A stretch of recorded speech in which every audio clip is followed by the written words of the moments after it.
Well, this is that week, friends, that run-up week to summer vacations that we talked about last week. Last week was fixing to get ready. Here we are, and off we go. Big season for folks traveling and doing all kinds of things. But I want to focus these next 2 weeks on a very special combination of things. One is this is Memorial Day week, and next week is the 78th anniversary of the D-Day landings during World War II in Normandy. I have a very special guest. I've known him for almost 30 years, and we've traveled to a variety of places, including across the world.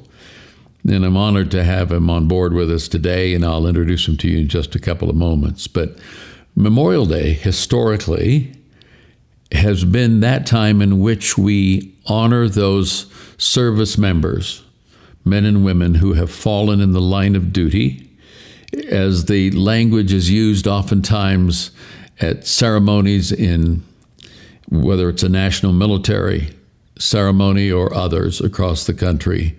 These are folks who have given the last full measure of devotion. It's very interesting. Some years ago in Washington, D.C., I asked several leaders, different weeks, what was a key element, perhaps the key element, in true leadership. And all three of them said sacrifice. They weren't in the same room or the same space. This is different times. There's something about the sacrifice of citizens of any nation to maintain freedom that is profound.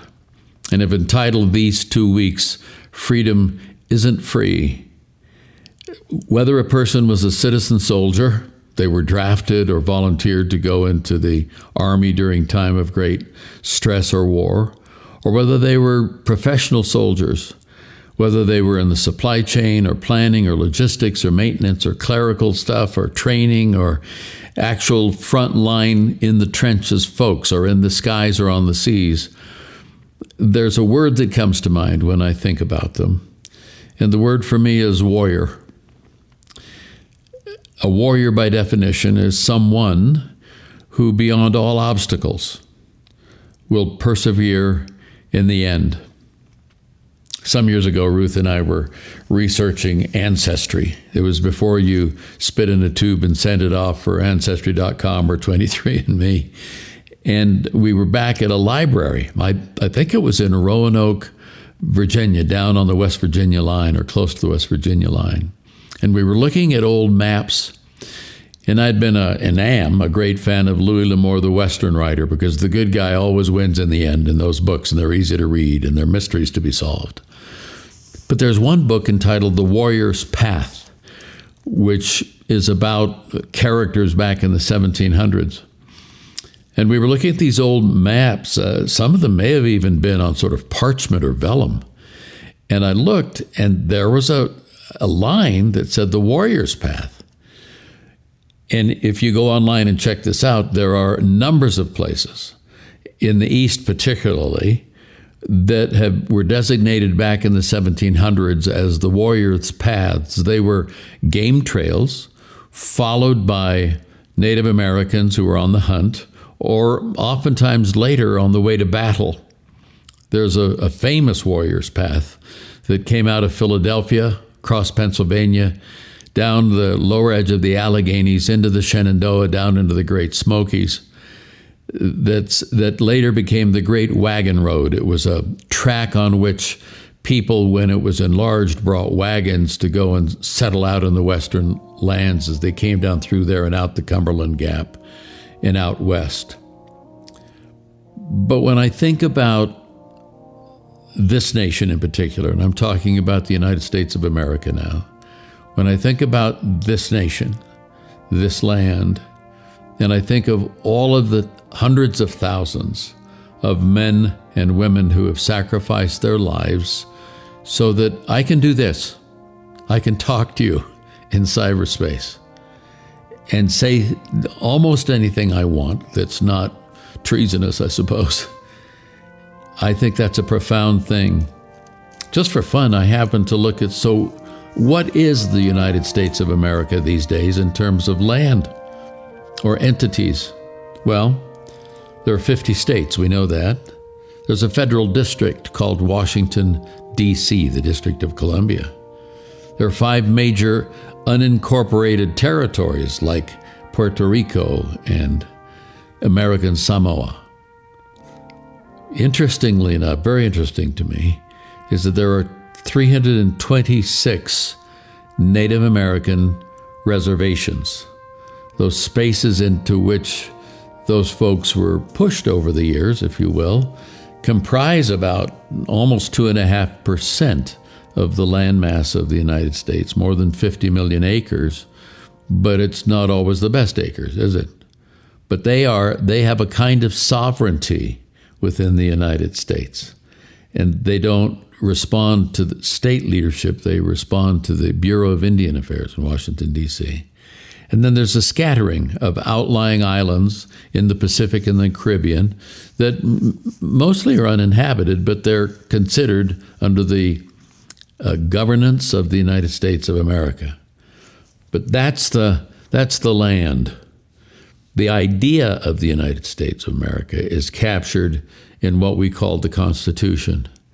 And any person who's ever taken an oath to be in military service has raised his or her right hand and said, I take an oath, I swear, I pledge, I covenant to defend the Constitution of the United States.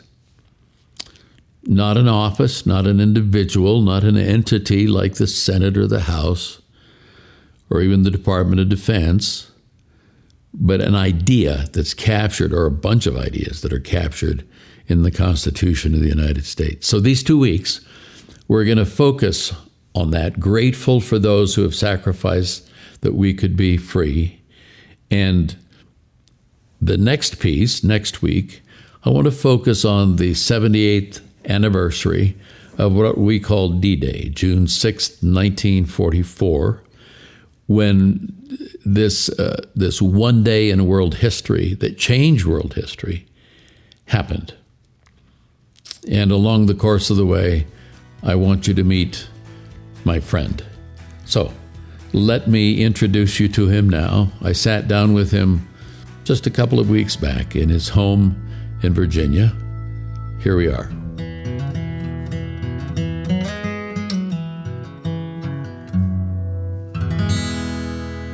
I'm sitting here downstairs in a wonderful home in McLean, Virginia, and I'm sitting with my friend Mick Kicklighter. Hi, Mick. Hi, Dick. This is the Mick and Dick show, right? Yeah, it is. Again, still and forever. Yeah. So I walk down into what I will call your man cave downstairs here, and as I come down the stairway, there are military pictures, as one would expect from a retired soldier. And there's a picture of Mother Teresa and signed from the prayer breakfast years ago, but the bulk of this room is full of what I would call memorabilia and things that are Native American. And I'm thinking to myself, how does a fellow with a name like Kicklighter end up connected to a Native American community? So I asked him to tell me about that. Well, when I was commanding the Field Artillery Battalion in the 4th Division at Fort Carson, I had a communications chief whose name was Sam Wilson. And Sam Wilson was a Native American from Cessna, South Dakota, Dakota Sioux tribe. Yeah. And so Sam and I respected him as a soldier, but we both went to the same military chapel. He and his wife, and he had 2 children, I had 3, and through the chapel, we really got to know each other more than we did just in the unit. I see. But we had a great relationship professionally. Sure. But we also had one spiritually. So Sam retired from the Army and went back to school on the GI Bill, and eventually ended up back in his hometown, in his reservation, ministering to the people of that reservation. I see. And, he had a calling to serve others, as he had done in the military. And so Sam invited me he came to visit me several times in Washington, in the Pentagon. Right. He invited me in 1984 to come to a powwow in South Dakota, in Cessna, South Dakota. And I didn't know why, but I went to the powwow, and at the ceremony, they inducted me as a member of the tribe I see. in 1984. Okay. And so that began a relationship which I'm very proud of, to be a member of the Sesleton, Wapton, Dakota Sioux tribe in South Dakota. Mick and I went on to talk about the fact that's a really critical and important fact that in 2021, many of his family, his wife and kids and grandkids, went to Sisseton, South Dakota for another ceremony. The first one had been in 1984. This was a much more elaborate ceremony that inducted essentially the whole family into the tribe to become part of that larger family, which is a very, very cool thing.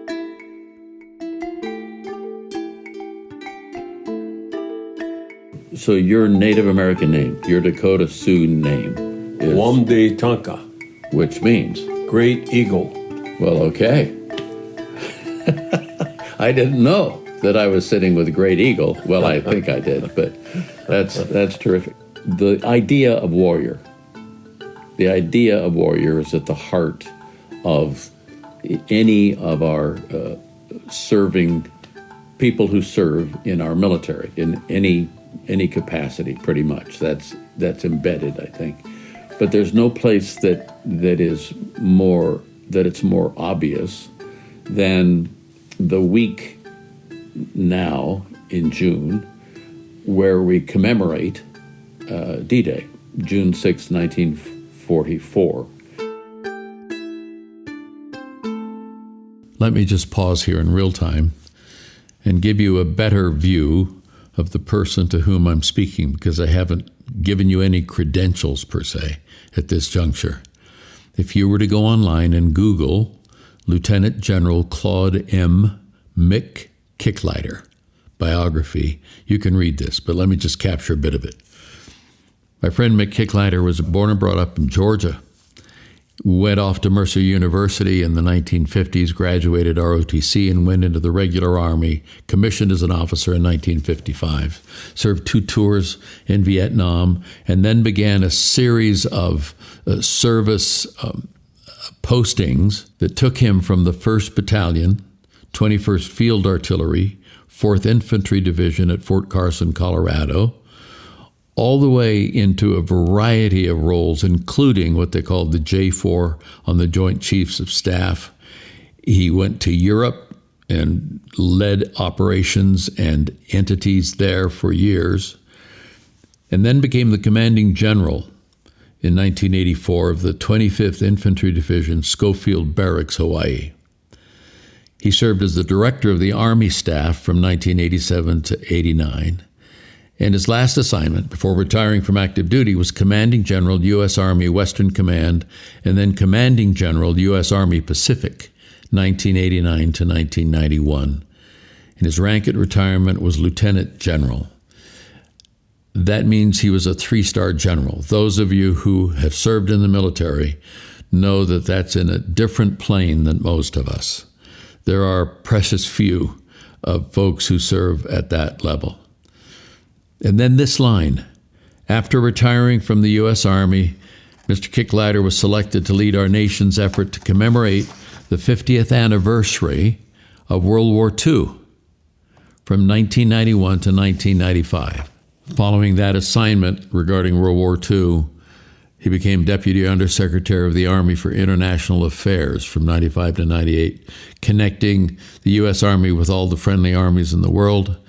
He went on to serve as Assistant Secretary for Policy and Planning for the Department of Veterans Affairs, ended up serving as Chief of Staff of the Department of Veterans Affairs from 99 to 2005. So when 9/11 happened, it took me 9 days to find Mick Kicklighter, because he was in a different place running operations, because it's Veteran Affairs that has all the stocks of supplies and hospital facilities and all of that in case of a nuclear attack. And then he was chosen by the Secretary of Defense in 2003 to be the director of the Department of Defense's Iraq Transition Team that made the handoff, if you will. And in 2005, he was selected to establish and direct the Iraq-Afghanistan Joint Transition Planning Group.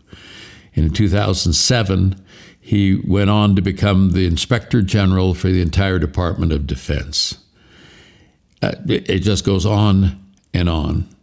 But I think a couple of things that if he were sitting with you that General Kicklighter would enjoy talking about, I don't know if most, but way up there, would be the fact that he had the privilege and served with distinction as being chairman of the board of Habitat for Humanity International for several years, and the board of trustees at Mercer University, his alma mater, and more recently, his special passion today is his service on the board of Rescue Freedom International, which has the mission of rescuing and restoring young women and children who've been sold into sex slavery. That group is now called Atlas Free. I say all that to say that there are some people who are a really big deal who act like they really are. General Kicklighter is not one of those. In my opinion, and many, many people would agree with me, Kicklighter is a big deal, but he is the most humble big deal, the most humble 3-star Army general that I've ever met. And I'm so grateful to sit with him. So let me rewind to that time period from 1991 through 95 of the commemoration, the honoring of all those folks who served in World War II and the places they served. And we'll pick up the conversation there. Well, it all began with, I had a phone call from the Secretary of the Army. I was commanding the Army, U.S. Army in the Pacific, and I was getting ready to retire. And I had a phone call from the Secretary of the Army, Mike Stone, who asked me to come by to talk to him. He didn't give a subject, but we had a commander's conference, and he said, I'd like you to stop by the office, and which I did. And he said, President Bush, Father Bush, Herbert Walker Bush, and Dick Cheney, who was the Secretary of Defense, had been talking about commemorating the 50th anniversary of World War II. And they were going, and the Army had been asked to be the executive agent for this role. I see. And so Secretary Stone asked me if I would be willing to take that mission on. And I said, well, you know, I spent a lot of years in the Pentagon. I don't mind taking the role on, doing the planning, executing, and then sometime after that, I might want to fade away before the end. And he said, well, I'll have to ask Secretary Cheney about that. And he called him on the phone while I was in the office. And apparently the answer was no, we want somebody to stay the whole time. And so I said, well, thank you very much. And then the phone rang again, and it was Secretary Cheney calling saying, well, okay, if that's the only condition, they prefer not, but they would accept that. So I said, okay, I'll begin. But once you get into something like that, you really can't walk away. You get hooked too. I had a lot of opportunities and offers to do other things, but once you get close to that generation and you feel a calling to help the nation, it was not the group, it was just a catalyst to help the nation thank and honor the men and women and those who served on the home front.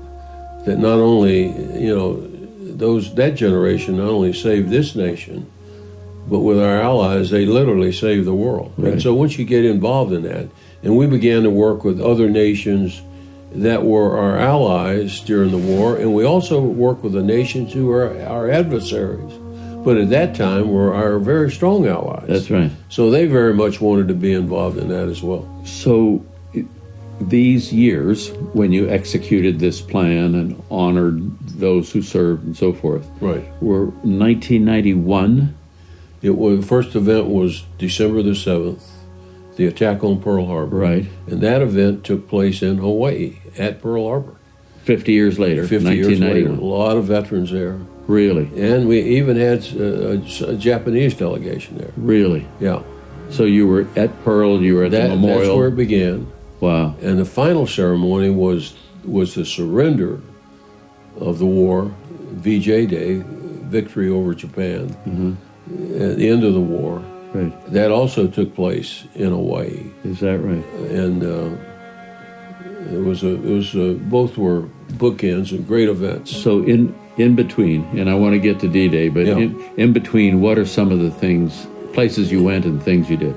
In between, we did all of the major events of the war, Like, and to the extent we could, we did the event at the site Okay. where the battles took place. okay, But also we had events and we had commemorative partners. Many states and communities had signed up to help do this.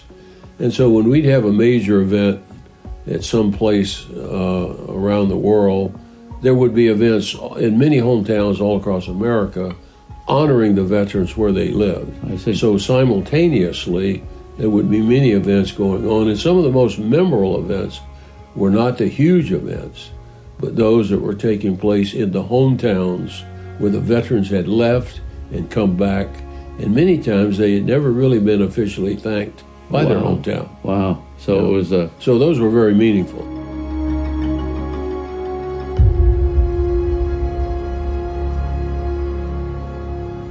As General Kicklighter continued, he described the series of events that took place over a 4 or 5 year, almost a 5-year period, including commemorations at Iwo Jima in the South Pacific and Midway, and a huge one reenacting General MacArthur's return to the Philippines, where about 70,000 people showed up for it. And that went on around the world in places even like India and other places.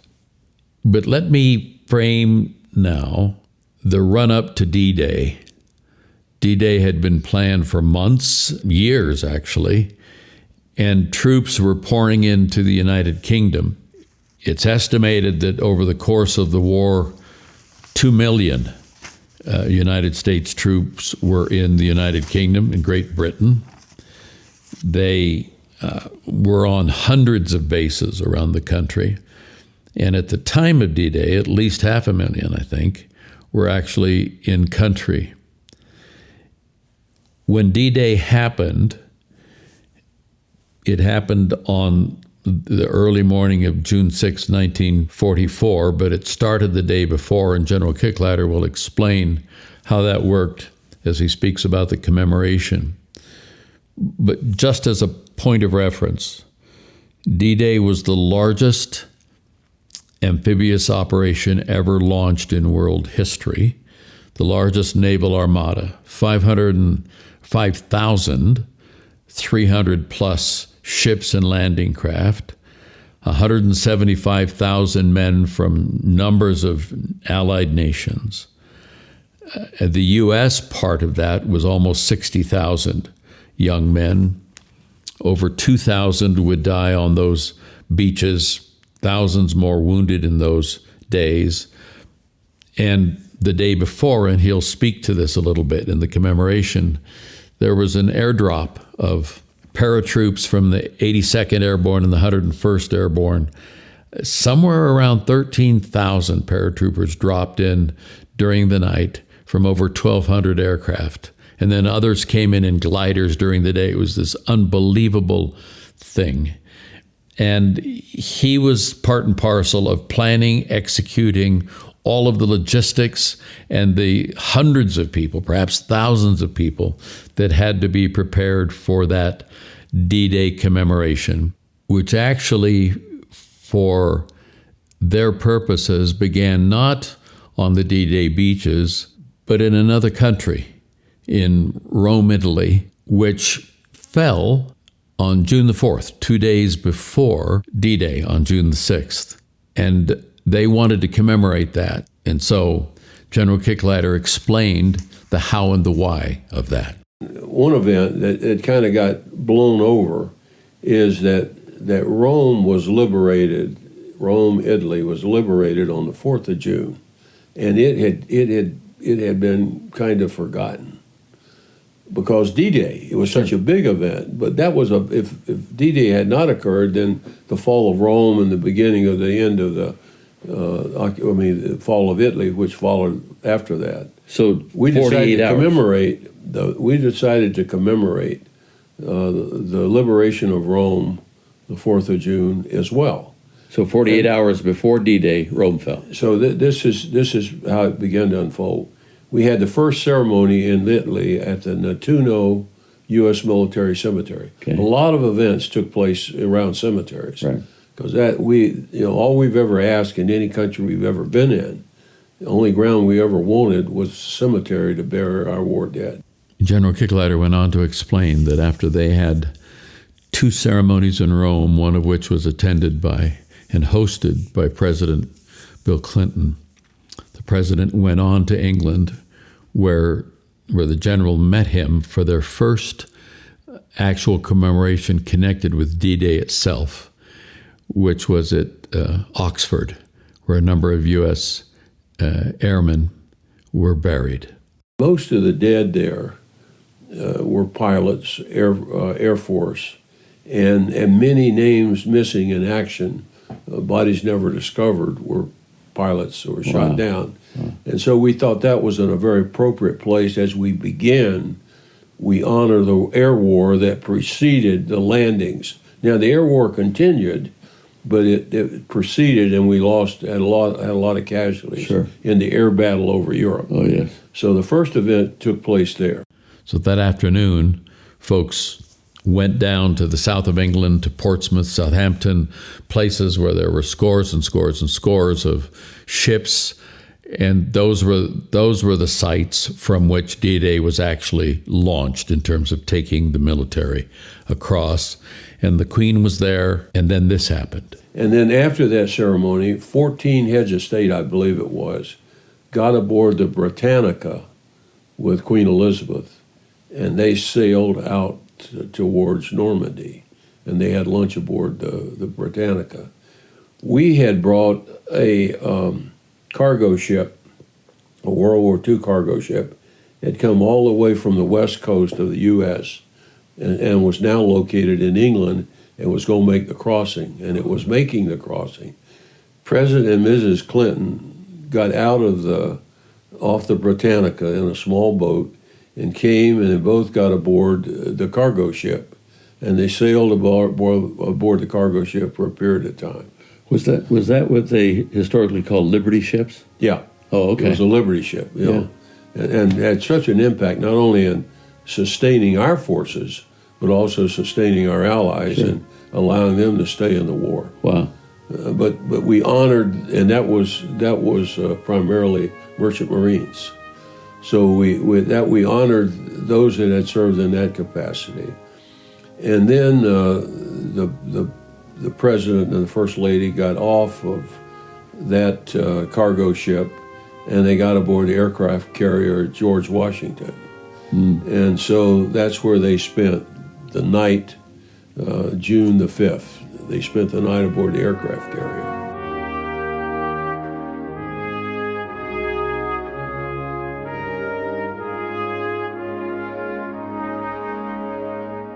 At this point, let's pause. Let's be grateful this week for the sacrificial lives of those who have gone before us that allow us to do the things that we're going to be doing this week, and thinking the thoughts and being with our friends and loved ones and others. Freedom is a fascinating concept. It's the central motivating idea behind the United States of America. Back in the 1830s, Alexis de Tocqueville, a French sociologist, came to study prison reform in the United States, ended up studying Americans. And he wrote a 2-volume work called Democracy in America. And one of his theses, one of his main points, was that freedom was the core idea behind this nation. But it was even a bit more than that. Individual freedom was sort of the highest core value, as we say. When you read the scriptures, when you read the Gospels, you have this wonderful thought in the middle of the Gospel of John, the 8th chapter, where Jesus of Nazareth says this to people who believed in him, who had trusted him. If you hold to my teaching, you are really my disciples. Then you will know the truth, and the truth will set you free. It's interesting, sometimes in the nature of world affairs, it takes force of arms to set us free. But you've read stories and seen movies and heard people say, I might have been incarcerated. I might have been in this very difficult place, but in my heart and head, I was free. It's the ultimate kind of freedom, isn't it? But we are grateful for the physical freedoms that allows us the possibility to celebrate and commemorate the things we're doing right now.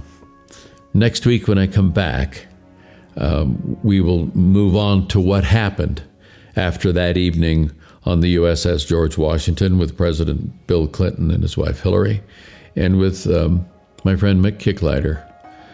Again, so grateful for the fact that we have the capacity and the openness to be able to move and talk and do things that so many folks in the world today have not had the opportunity to do, some of them for their entire lives.